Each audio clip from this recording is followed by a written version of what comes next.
जादुई तकिया। एक दफ़ा का जिक्र है, एक शख्स को रास्ते से एक गिफ्ट पड़ा हुआ मिलता है। वो उसे उठाता है और एक ऐसी जगह चल जाता है जहाँ पर कोई नहीं होता। यहाँ पर तो कोई भी नहीं है। चलो अब इस गिफ्ट को खोल के देखता हूँ और देखता हूँ कि इसके अंदर क्या है। अरे ये तो एक पिलो है। चलो इसको उठाकर एक बैग में डाल देता हूँ और इसको अपने घर ले जाता हूँ।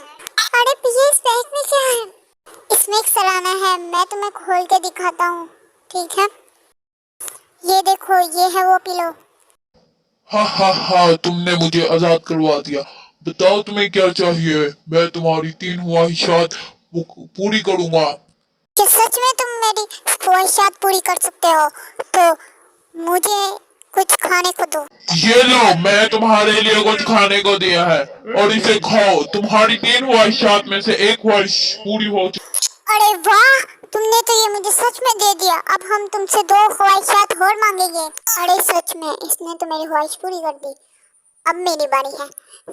क्या तुम मेरे लिए एक खूबसूरत सा स्टूल ला सकते हो जिस पर मैं बैठ सकूं? ये लो, मैंने तुम्हारी दूसरी ख्वाहिश भी पूरी कर दी है और अब तुम आखिरी ख्वाहिश ही मांग सकते हो।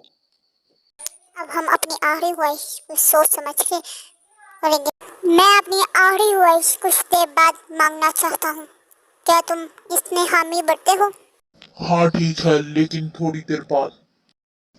क्या तुम्हें पता है उस शख्स के पास एक जादुई तकिया जो उनकी ख्वाहिशात पूरी करता है? हाँ मुझे पता है, मैं रातों रात वो तकिया चुरा लूंगा और अमीर बन जाऊंगा। अरे ये क्या हो गया? हमारा जादुई तकिया कहाँ पड़ गया? मुझे उसे ढूंढना पड़ेगा। अरे नहीं,